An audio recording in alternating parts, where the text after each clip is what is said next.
What's going on, my friend? It's Jeff Newport from ChasingStrength.com. And in today's video, we are discussing how to avoid the boring workouts trap. And we're going to give you 3 strategies to do it. All right. So let's jump right in here with a question. Have you ever felt bored by your workouts or with your workouts? I'm sure the answer is probably yes. And if so, you are not alone. In fact, I've gotten a bunch of emails from folks saying one of their biggest stumbling blocks with getting results from their kettlebell workouts is that their workouts are boring. So let's unpack 3 strategies you can start using today to avoid what I call the boring workouts trap. All right. So strategy number 1 is called the reframe. So when I do a workout or what I call a training session, right, not a workout, I'm never focused on being entertained.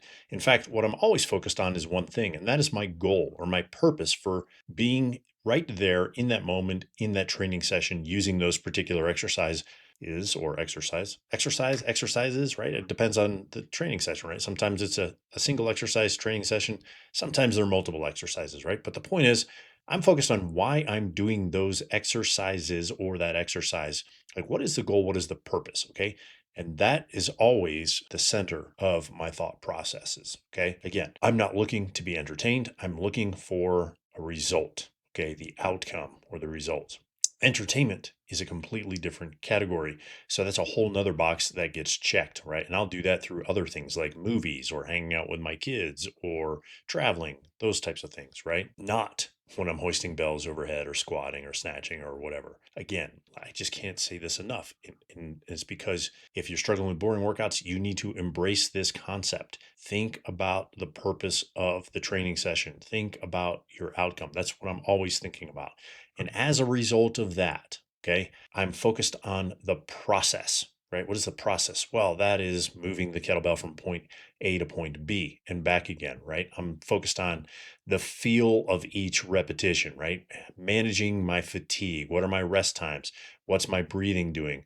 What are my muscles feeling like? What position is my body in? And do I need to adjust it at any given time? And then to do so accordingly, right? Then I take my log and I track, or my training journal, right? You can call it training log, training journal, excuse me, whatever you want to call it, right? I log my work, every set, every rep in the training journal so I can see what I've completed and then look back on my work. So this is the important part, so that I can measure my successes and failures so I can see what worked and what didn't. All right. So that process, right? The process of following the process actually makes the entire process easy. It's kind of like following a recipe, right? No one ever gets bored of following the recipe to bake chocolate chip cookies because they know what the outcome is: delicious chocolate chip cookies, right? So that's the reframe. You look at the reason you train differently. You're thinking about outcome, right? What is the end result you're going to achieve by engaging in that process, as opposed to entertaining yourself. Okay. Now, from my coaching experience, which at this point, the point of making this video is over 30 years, this is the most important way to view your training and to avoid being bored. So that's strategy number 1. Let's look at strategy number 2. And I call this variation versus variety. Now, most people bounce from workout to workout to keep things fresh, right? Or to keep their bodies guessing. We should put those in air quotes, right? Keep things fresh, keep your bodies guessing.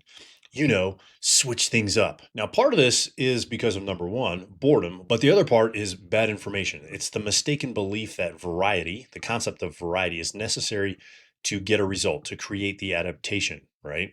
So many times we can trace this back to the good old fashioned, or the good old days, I should say, of P90X and muscle confusion, right? But the truth is, nothing can be further from the truth, right? For example, legendary guitarist Eddie Van Halen started playing the piano at age 6. Then he moved to the drums, played a short stint on the bass. And then you know what? He didn't keep rotating through there to, alleviate boredom or get a good musical workout, right? He finally moved on to the guitar and stayed there.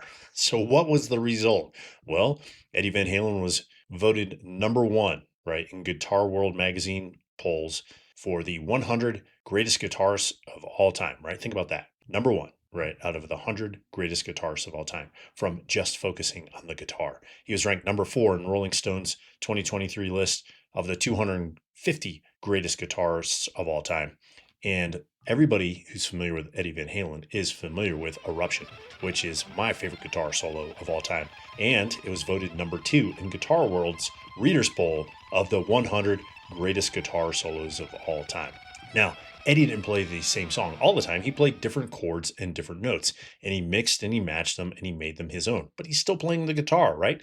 Likewise, you can still use the same 2, 3, or even 5 exercises, but what you do is you change the following parameters. You change the load. So you lift lighter.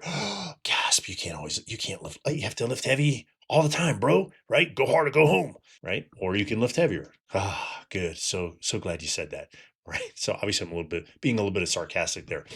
So that's the load. You can change your sets, right? So you can do more sets, you can do less sets per training session. You can change the number of reps you use per exercise and per training session, right? So you can use low reps per set. You can use high reps per set. You can use moderate reps per set. You can also change up your rest periods. They can be short, medium, or long. And you can change up your training frequency, right? You can train twice a week, 3 times a week, 4 times a week, 5 times a week, 6 days a week, even if you know what you're doing. This is called variation, which brings me to strategy number 3, which is similar to variation, and it's called specialized variety. Okay, now this is arguably one of my favorites. And simply put, it's using variations of the same exercise. In his book, A System of Multi-Year Training in Weightlifting, world champion coach and world champion lifter A.S. Medvedev lists over 100 different exercise variations for the snatch and the clean and the jerk. So here are some examples, right?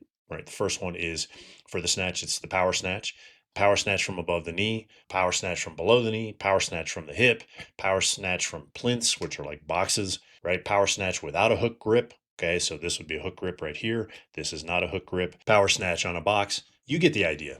Now, for your kettlebell training sessions or your workouts, if you prefer to call them, you can do the following, right? So let's use the clean, for example. You can do the clean, single kettlebell clean. You can do the clean from a dead stop. You can do the clean from a dead stop set behind your body or underneath your body. You can do a bottoms up clean. You can do a clean from outside the legs. For the press, you can obviously do the press. You can do a press with a pause at the sticking point. You can do a press with 2 pauses, right? Sticking point and lockout, which is the overhead position. You can do a bottoms up press. You can do a push press where you drop the weight into the rack from the top, right? From the overhead position. You can do a push press with a slow negative, and you can do a push press with an active negative. Again, you get the idea. There's lots of variety here by using different variations or specialized variations of these exercises. Okay. Apply these 3 strategies to your kettlebell training, right? And you'll never have to worry about being bored again. If you need a fresh or new program using one or more of these 3 strategies, then I'll leave links to some of my customers' favorite programs in the video description below. If you found this video helpful, click the like button, smash the subscribe button, share it with a friend you know who's struggling with being bored from his or her workouts, and then leave me a comment in the comment section below. What have you done in the past to help you overcome boredom with your workouts? All right. Until next time, my friend, stay strong.